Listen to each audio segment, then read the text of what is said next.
Press మిత్రులకి, print and electronic media సోదరులకి, అదేవిధంగా సహచర మాజీ శాసనసభ్యులు రవిశంకర్ గారికి, తమ్ముడు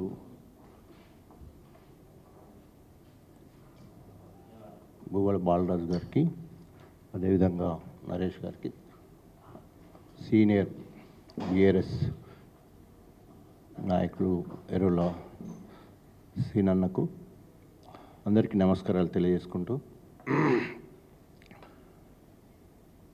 ఈరోజు రేవంత్ రెడ్డి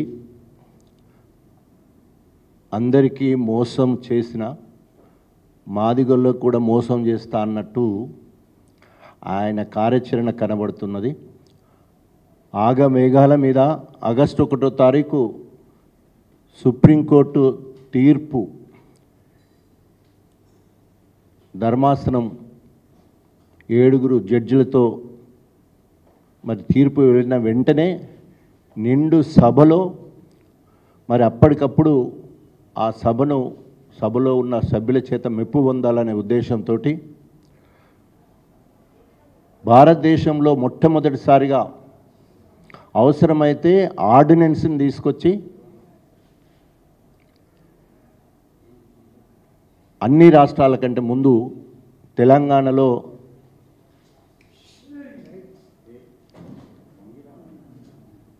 ఎస్సీలను ఏబీసీలుగా వర్గీకరించే విషయంలో నిర్ణయం తీసుకుంటామని ప్రగల్భాలు పలకడం జరిగింది. మాకు అప్పటికే తెలుసు రేవంత్ రెడ్డి మాటలు ఉత్తర ప్రగల్భాలు మాత్రమే అని చెప్పేసి. ఎందుకంటే గతంలో అనేక హామీలు ఇచ్చి మోసం చేసిన నయవంచకుడు రేవంత్ రెడ్డి. మాటలు తీయగా ఉంటాయి, చేతలు చేదుగా ఉంటాయి. ఆయన ముఖ్యమంత్రి కాకముందు అయిన తర్వాత కూడా నేను జెడ్పీటీసీ కావడానికి మాదిగలు కారణము, 2 సార్లు ఎమ్మెల్యే గెలవడానికి మాదిగలు కారణము, మల్కాజ్గిరిలో ఎంపీగా గెలవడానికి మాదిగలు కారణము, ఇంకొక మాట ముందుగా నేను ముఖ్యమంత్రి కావడానికి కూడా నా జాతి వాళ్ళు ఎవరు కూడా నాకు సహకరించకుండా మీ సహకారంతో నేను ముఖ్యమంత్రి అయ్యాని చెప్పడం జరిగింది. కానీ ఈరోజు వరకు మాదిగలకు ఒరగబెట్టింది ఏమీ లేదు. ఎంపీ స్థానాలు చూస్తే 2 మాలలకు, 1 బైన్ల కమ్యూనిటీకి సంబంధించింది. పోనీ అదేమన్నా కరెక్టా అంటే అదో కుటుంబము, ఇదో కుటుంబము, అదో కుటుంబ సభ్యులకే. అక్కడ ఆల్రెడీ 2 అన్నదమ్ములు ఉంటే వాళ్ళ కొడుకు 3కి, అక్కడ త్రిమూర్తులు. ఇక్కడ అన్నదమ్ములు 2 ఉంటే మళ్ళా అన్నదమ్ములకు ఇచ్చేసి అక్కడ వాళ్ళిద్దరికి, అక్కడ తండ్రి బిడ్డకు. ఇది ఏ సామాజిక న్యాయమో అర్థం కావట్లేదు. ఎంఆర్పిఎస్ పుట్టిందే సామాజిక న్యాయం కోసం. మరి అలాంటిది ఎక్కడ కూడా మంత్రి పదవులు చూద్దామంటే 2 మాలలకు, 1 మరి మన మోచి కులానికి సంబంధించింది. ఎందుకంటే కుల్లా మాట్లాడుకోవాల్సిన అవసరం ఉన్నది కులాల విషయం వచ్చినప్పుడు. పట్టుమని మాదిగలు ఎంబడిపడ్డట్టే మాదిగలకు ఏ అవకాశం రాకుండా ఈరోజు కక్షగట్టి ఇవన్నీ చేస్తూ ఉన్నాడు.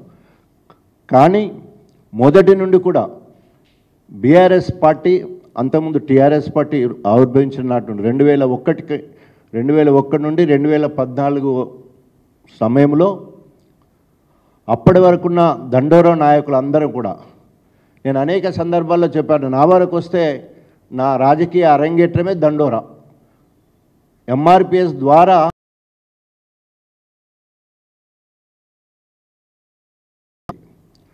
ఎందుకు అది చెప్తానంటే నా జాతిలో కూడా డాక్టర్లు ఉన్నారు చెప్పడానికి నాకు ఒక వేదిక దొరికింది నాకు.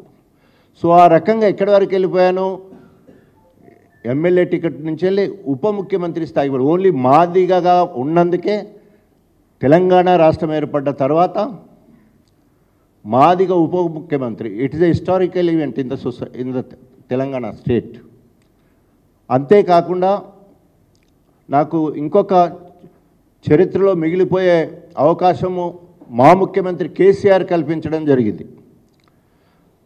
నిజమే, చంద్రబాబు నాయుడు అసెంబ్లీ తీర్మానం చేసిండు. అదేవిధంగా వైఎస్ రాజశేఖర రెడ్డి గారు కాంగ్రెస్లో తీర్మానం చేశాడు. కానీ టీఆర్ఎస్ పార్టీ బీఆర్ఎస్ పార్టీ కంటే ముందు కేసీఆర్ గారి ఆశీస్సులతో, కేటీఆర్ అదేవిధంగా హరీష్ రావు గారి సహకారంతో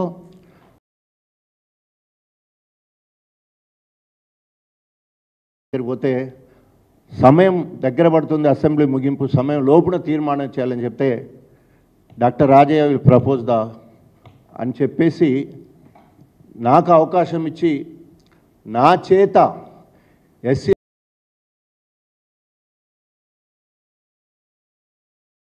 చేసే బాధ్యత కేసీఆర్ నాకు అప్పచెప్పడం జరిగింది. ఇది నా పూర్వజన్మ సుకృతం.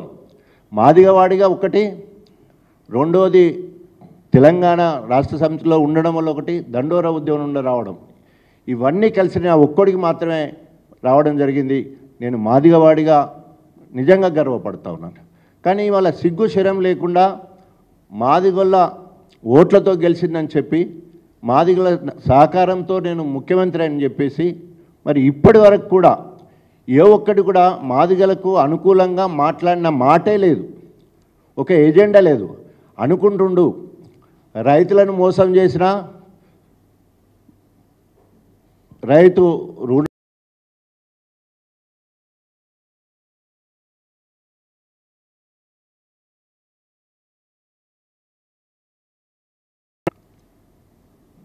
అదేవిధంగా మహిళలకు ప్రతి నెల 2500 ఇస్తానండి, మహిళలకు మోసం చేసిండు. అదేవిధంగా మహిళా విద్యార్థులకు స్కూటీ కొనిస్తానన్నాడు, వాళ్ళను మోసం చేసిండు.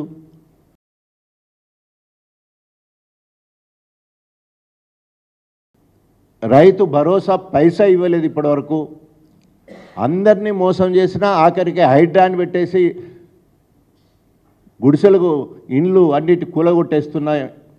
అదేవిధంగా అక్కడ మూసి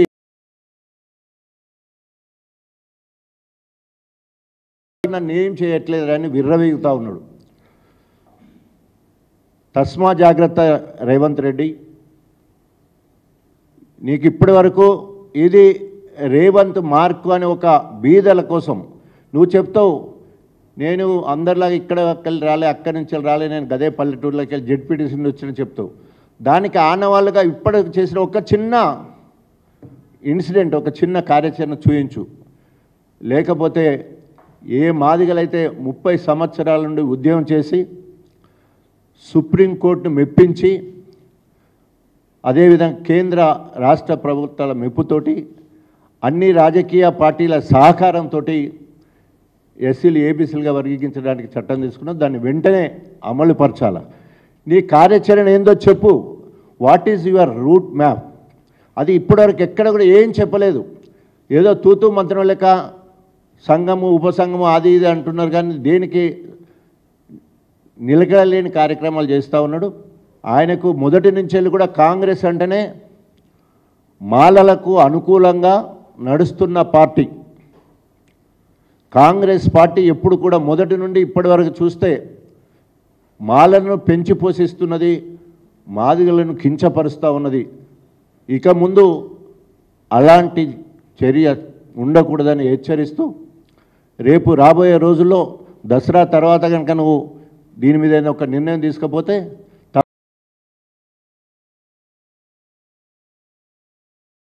తప్పకుండా అధినాయకత్వం నిర్ణయం తీసుకున్న తర్వాత ముందుకెళ్తామని చెప్పేసి హెచ్చరిస్తూ సెలవు తీసుకుంటాం.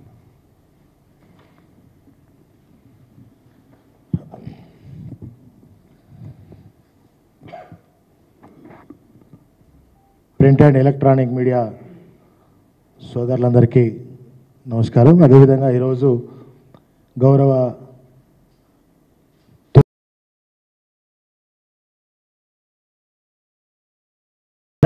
మాజీ శాసనసభ్యులు అన్న గువ్వల Balarajanna, commission SC ST commission మాజీ చైర్మన్ సోదరులు అన్న ఎర్రొల్ల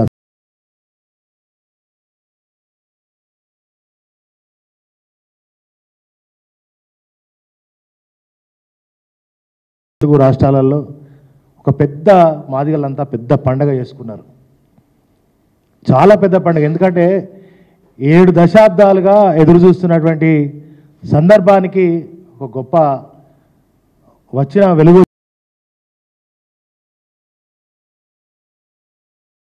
శాసనసభలో స్వయంగా అంత పెద్ద సభలో వారు ఈరోజు సుప్రీంకోర్టు ద్వారా వచ్చినటువంటి దాన్ని దేశంలో మొట్టమొదటిసారిగా ఈ తెలంగాణ రాష్ట్రం వర్గీకరణ అమలు చేస్తామని చెప్పి ఆనాడు ఇదే రేవంత్ రెడ్డి గారు చాలా స్పష్టంగా చెప్పారు. ఇగో మా మంత్రులు ఉన్నారు, ఇక్కడే మా ఎమ్మెల్యేలు ఉన్నారు, అందరితో కలిసి ఇమ్మీడియట్లీగా తెలంగాణలో ఏబిసిడి వర్గీకరణ అమలు చేస్తాం. వచ్చే ఉద్యోగ నోటిఫికేషన్లలో వచ్చే ప్రతి దాంట్లో ఈ రిజర్వేషన్ అమలయ్యేటట్టు చేసేటువంటి బాధ్యత మా అందరిది, మా ప్రభుత్వాన్ని అని చెప్పి వారు చాలా స్పష్టంగా చెప్పడం జరిగింది.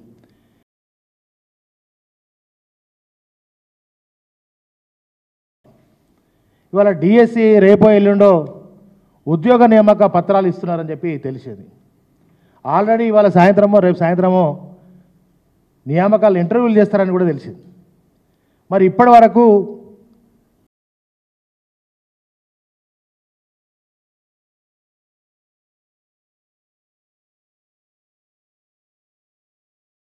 ఏబిసిడి వర్గీకరణ అమలు అయి ఉంటే 1200 ఉద్యోగాలు దాంట్లో మాకు వచ్చేటివి. కానీ వాళ్ళ అమలు కారణం చేత 300-400 ఉద్యోగాలు కూడా వచ్చే అవకాశం లేదు. ఇవాళ వెంటనే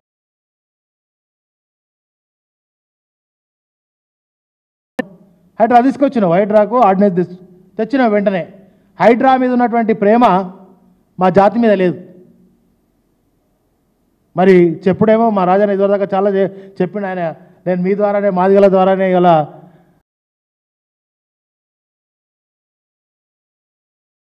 చెప్పచ్చు. ఏం చేసినావు అనేది ముఖ్యమంత్రిగా నీకు అవకాశం ఉంటే 65-70 రోజులు అవుతుంది వర్గీకరణ సుప్రీంకోర్టు వచ్చి. మరి ఏం చేస్తున్నావు? ఇవాళ 2000 నుంచి 2004 వరకు ఉన్నటువంటి ఆ రోజు ఏబిసిడి వర్గీకరణ అమలుకు నోచుకున్నది. అప్పుడు రద్దు చేసింది ఇదే సుప్రీంకోర్టు.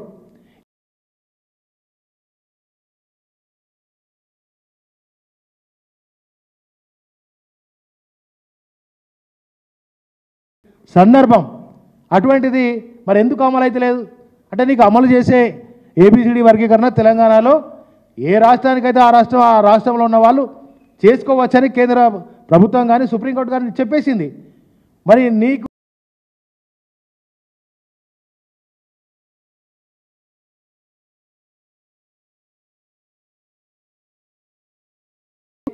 ఎంబీబీఎస్ సీట్లకు నష్టం జరిగింది, డిఎస్సిలో నష్టం జరుగుతూ ఉంది. అంతేకాకుండా ఇవాళ చాలా అన్యాయం. అంటే రేవంత్ రెడ్డికి అసలు మాదిగలంటేనే ఒక చిన్న చూపు ఉన్నది. ఆయనకు చాలా మోసకారి.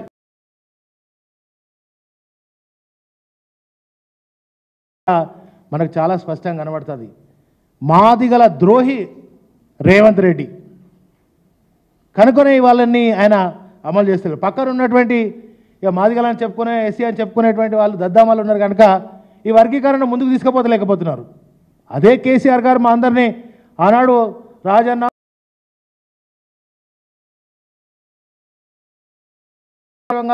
ఆ రోజు పెట్టడం జరిగింది. అది చిత్తశుద్ధి, ఆ ప్రజల మీద ఉండేటువంటి మమకారం అది. ఇవాళ నీకు లేదు కనుక నీ పక్కన ఉన్న వాళ్ళు కూడా కనీసం ఈ జాతికి ఏదో చేయాలనే తపనతోటి లేరు కనుకనే ఇది అమలు అవుతలేదు. అమలు అవుతుంది అనేటువంటిది కూడా మాకు నమ్మకం కనబడతలేదు.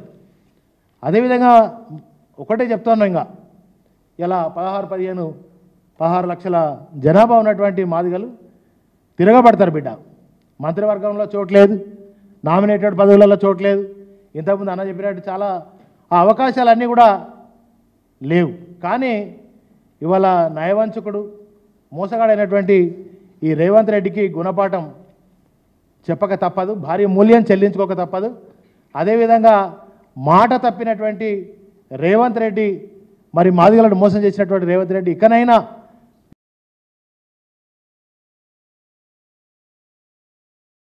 ఏబిసిడి వర్గీకరణ అమలు జరిగేటట్టుగా ఇప్పుడు జరిగినటువంటి నీట్లో కానీ, ఇప్పుడు జరిగినటువంటి డిఎస్సిలో కానీ, రానున్న రోజులలో జరిగే నియామకాలలో కానీ ప్రతి దాంట్లో వెంటనే ఈ రాష్ట్రంలో ఏబిసిడి వర్గీకరణ అమలు కావాలని చెప్పి నేను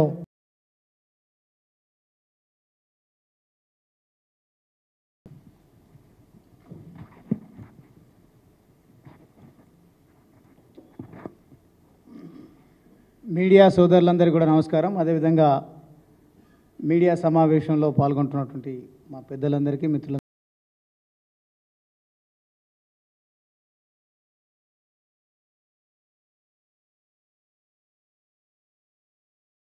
తర్వాత పనిచేసినటువంటి రాజయ్య గారు, అసెంబ్లీలో గౌరవ మాజీ ముఖ్యమంత్రి కేసీఆర్ గారి అనుమతితో, ఆశీర్వాదంతో ఏబిసిడి కేటగరైజేషన్కి సంబంధించి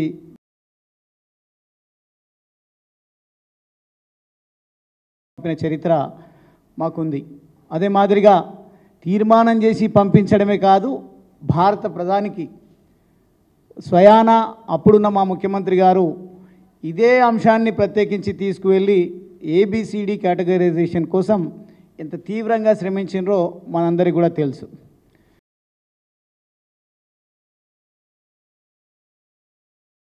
ముఖ్యమంత్రి గారు ఆర్డినెన్స్ తీసుకొచ్చి ఎవరూ ఆటంకపరచకుండా డబ్బుల మూటలు మోస్తూ అనుకున్నటువంటి పైశాచిక ఆనందాన్ని పొందుతూ ఉన్నారు. ప్రజల నెత్తురు దాగే ప్రయత్నం చేస్తూ ఉన్నారు. ఈరోజు ప్రజలను నిర్వాసితులను చేసి రాష్ట్రాన్ని అల్లకల్లోలం చేసేటువంటి ప్రయత్నం చేస్తూ ఉన్నారు.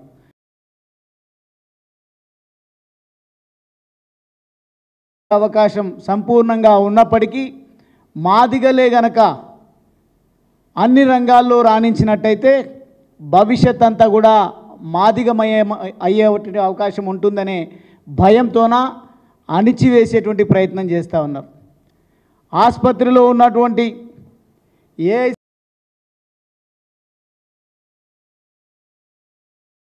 మూటలు సమర్పించడానికి ఎటువంటి ఆటంకం లేకుండా చేసినా కానీ ఏబిసిడి విషయంలో ఏం చేద్దామనే మాట కూడా మాట్లాడకుండా అసెంబ్లీ సాక్షిగానేమో ఈ నోటిఫికేషన్స్లోనే పూర్తి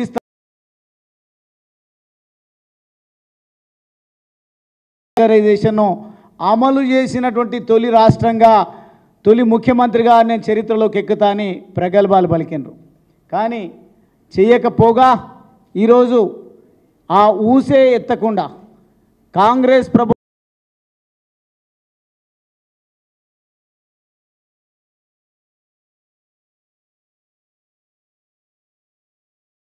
ప్రయత్నం చేస్తూ ఉన్నారు. ఇదేదో తెలంగాణ రాష్ట్రంలో నేను ఒక నియంతను, నేను చాలా క్లెవర్గా ఉన్నా, నేనేం చేసినా కానీ మైమర్పించు నియామకం జరిగితే 6 5 మాలా సామాజిక వర్గానికి సంబంధించినటువంటి వాళ్ళే ఎంపిక కావడం జరిగింది. ఒక్కరు మాత్రమే మాదిగ బిడ్డ ఎంపిక కావడం జరిగింది. అంటే ఈ రకంగా ఒక జిల్లాలో ఇంత అన్యాయం జరిగింది అని అంటే రాష్ట్ర వ్యాపితంగా, దేశవ్యాపితంగా ఎన్ని ఇబ్బందులు మాదిగ జాతి ఎదుర్కొంటుందో అర్థం చేసుకోవాల్సినటువంటి అవసరం ఉంది. అదే మాదిరిగా ఈరోజు కేంద్ర ప్రభుత్వంలో కీలక భూమిక పోషిస్తున్నటువంటి చంద్రబాబు నాయుడు గారు అప్పుడు ఏబిసిడి కేటగరైజేషన్ జరిగినప్పుడు మద్దతుగా ఉన్నారు. ఇప్పుడు కూడా అదే వాయిస్ వినిపించారు.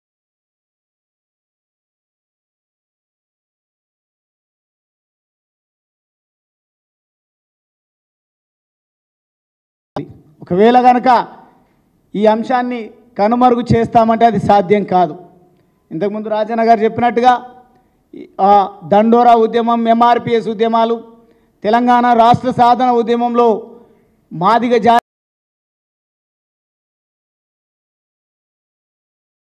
స్థాయి ఉద్యమాన్ని లేవనెత్తడం కోసం కూడా ఈ మాదిగ జాతి మేలుకొన్నది.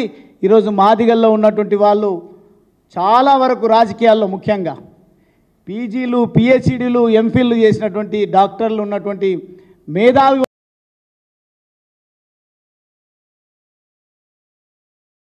అందరినీ ఏకతాటిపైకి తీసుకొని వచ్చి ఎట్లయితే మండల్ కమిషన్ 1990లో బీసీల కోసం 25% రిజర్వేషన్ విషయంలో మాదిగ జాతి ఆ రోజు ఏ రకంగా అయితే పోరాటం చేయడం జరిగిందో, తెలంగాణ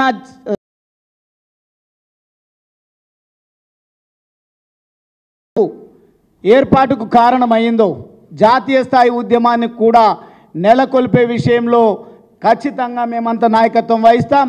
అవసరమైతే అతి త్వరలోనే మా పార్టీ అధినేత, మా పార్టీలో ఉన్నటువంటి మాదిగ జాతి బిడ్డలందరి సమక్షంలో అందరం కూడా నిర్ణయం తీసుకుంటాం. తెలంగాణ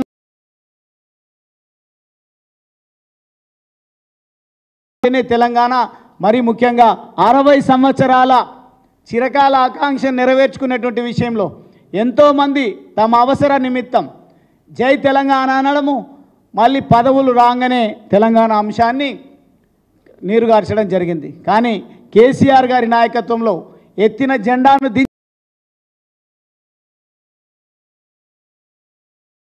పనిచేయడం జరిగిందో అదే స్థాయిలో దేశవ్యాప్తంగా ఏబిసిడి కేటగరైజేషన్ సుప్రీంకోర్టు ఇచ్చినటువంటి తీర్పును అమలు చేయించేటువంటి విషయంలో తెలంగాణ నుంచి మాదిగ జాతి నాయకత్వం వహిస్తుంది. దేశవ్యాప్తంగా అణిచివేతకు గురవుతున్నటువంటి, నష్టం జరుగుతున్నటువంటి జాతులు ఏవైతే ఉన్నాయో ఆ జాతులందరి విషయంలో మేమందరం కూడా పోరాటం చేస్తాం. ఖచ్చితంగా ఈరోజు డిమాండ్ చేస్తూ ఉన్న రాష్ట్ర ప్రభుత్వాన్ని, ప్రత్యేకంగా రేవంత్ రెడ్డి గారిని, మీకేమాత్రం మాదిగ జాతి పైన ప్రేమ ఉంటే వెంటనే ఆర్డినెన్స్, మేము చెప్పింది కాదు కదా, సుప్రీంకోర్టు తీర్పు వచ్చిన వెంటనే మీ మందను అసెంబ్లీకి పిలిపించుకొని సన్మానం పొంది కీర్తింపబడి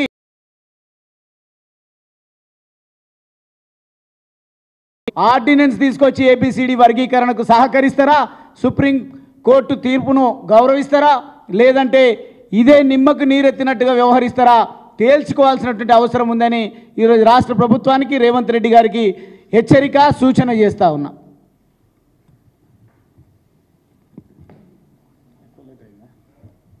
ఒకటే నిమిషం ఒకసారి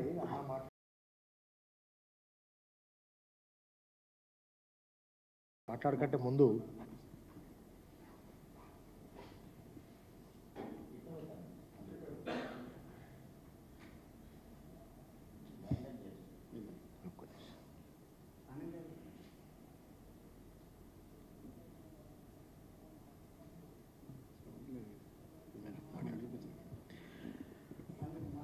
మీడియా మిత్రులందరికీ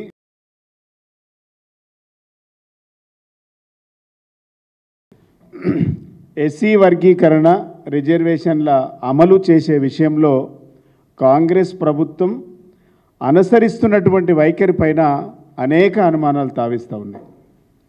ముఖ్యమంత్రి గారు అసెంబ్లీలో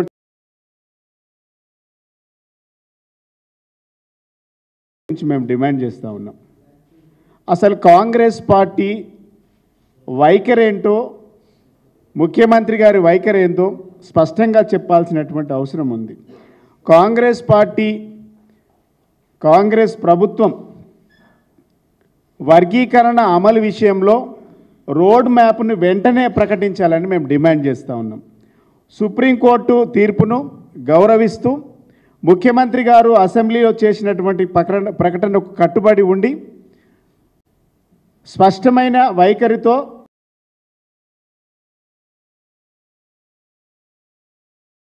పరిమితిలో వెంటనే అమలుపరచాలని మేము కోరుతా ఉన్నాం. ఎందుకనంటే ముఖ్యమంత్రి గారు ఈ మధ్యకాలంలో పార్టీ ఏజెండా, పార్టీ మేనిఫెస్టో కంటే కూడా తన సొంత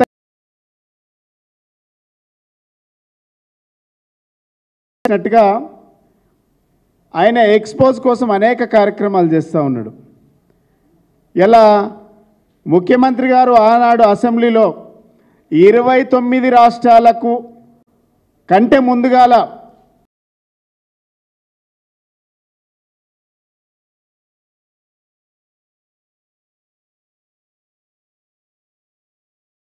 విలువ లేదా, అసెంబ్లీకి విలువ లేదా, ముఖ్యమంత్రి పోస్టుకు విలువ లేదా, ఇలా సుప్రీంకోర్టు తీర్పుకు గౌరవం లేదా, ఇలా కాంగ్రెస్ ప్రభుత్వం ముఖ్యమంత్రి గారు సమాధానం చెప్పాల్సినటువంటి అవసరం ఉంది. ఈరోజు నిన్న జిహెచ్ఎంసి పరిధిలో 1146 పోస్టులు ఏఈ పోస్టులను భర్తీ చేశారు. దానివల్ల వర్గీకరణ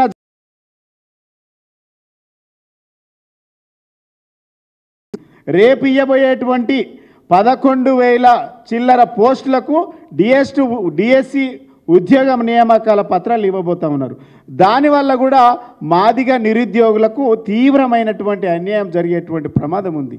ఇలా ఇన్ని అవకాశాలన్నీ కూడా మిస్ అయిపోయిన తర్వాత ఇలా జిహెచ్ఎంసి పరిధిలో పోస్టులు ఇచ్చిండ్రు, డిఎస్సి 11,000 పోస్టులకు మీరు భర్తీ చేస్తూ ఉన్నారు. రేపు గ్రూప్ 1 ఇస్తారు, గ్రూప్ 2 ఇస్తారు, గ్రూప్ 3 ఇస్తారు. ఇవన్నీ వచ్చిన తర్వాత ఉద్యోగ నియామకాల ప్రక్రియ జరిగిపోయిన తర్వాత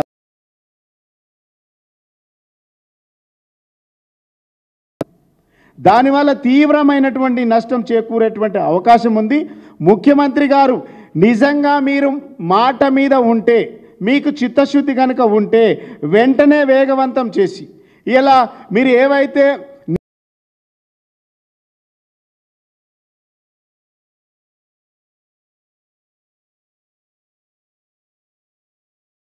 కాపీ మిగిలినవి మీరు చేయండి. కానీ లేదు అని అంటే మరి తీవ్రమైనటువంటి పరిస్థితులు ఎదుర్కొనేటువంటి అవకాశం ఉంటుంది. అంటే ఇంత చెప్పినా కూడా మీరు గింత కూడా మాట్లాడతలేరు అని అంటే అసలు ఏమనాలో అర్థం అవ్వట్లేదు. ఇప్పటికైనా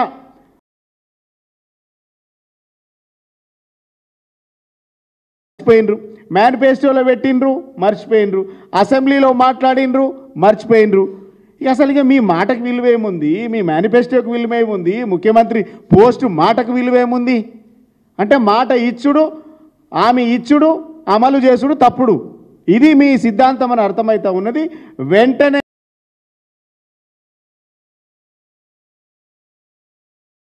వాట తేల్చేంత వరకు ఈ ప్రక్రియను నిలుపుదల చేసి అందరికీ సమన్వయం చేయాల్సినటువంటి బాధ్యత ముఖ్యమంత్రి గారి పైన ఉన్నది. ముఖ్యంగా కాంగ్రెస్ పార్టీలో ఉన్నటువంటి శాసనసభ్యులందరూ కూడా నోరు విప్పాలి, మీరు మాట్లాడాలి.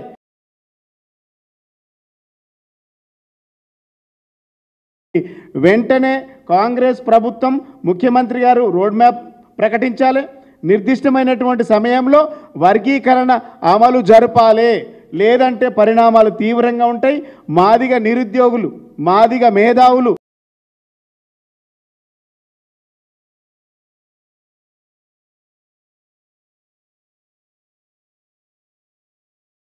అందరూ కూడా తీవ్రంగా నష్టపోయేటువంటి అవకాశం ఉంటుంది. కాంగ్రెస్ ప్రజాప్రతినిధులను నిలదీయండి, ఎక్కడికక్కడ నిలదీయాల్సినటువంటి అవసరం ఉంది. ఎందుకు మాట్లాడతలేరు కాంగ్రెస్ ప్రజాప్రతినిధులు? సబ్ కమిటీ వేసిండ్రు, ఏం చేసిండ్రు? దానివల్ల ఉత్తమ్ కుమార్ రెడ్డి గారిని చైర్మన్ పెట్టిండ్రు. ఇలా సబ్ కమిటీ మీటింగ్ జరిగితే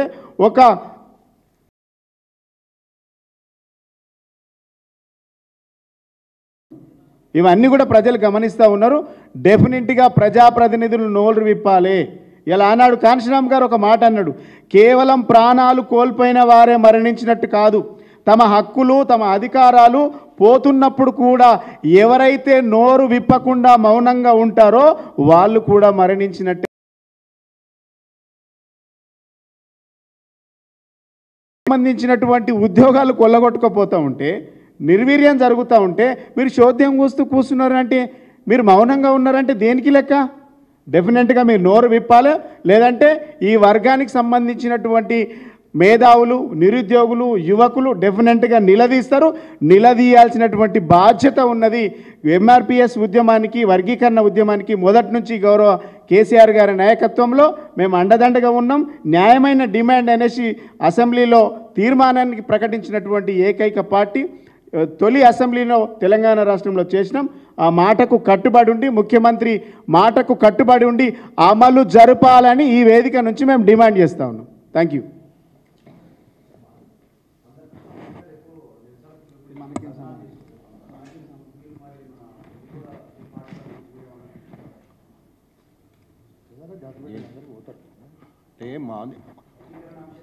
know what ever it may be, మామూలుగా కుల సంఘాలు వేరు, రాజకీయ పార్టీలు వేరు. పార్టీలో ఉన్నవారు అనేక మంది కుల నాయకులుగా కూడా ఎదిగిన వాళ్ళు ఉన్నాం, చాలామంది కూడా. కొందరు డైరెక్ట్గా పార్టీలో ఉన్నవారు, కొందరు. సో కుల మీటింగ్ ఎక్కడ జరిగినప్పుడు మిగతా వర్గాలు, మిగతా కులాలు ఏ విధంగానైతే అటెండ్ అవుతున్నారో అదేవిధంగా ఇక్కడ కూడా మేము కూడా మాదిగ జాతి బిడ్డలు అటెండ్ అయ్యేదానికి అవకాశం ఉంది.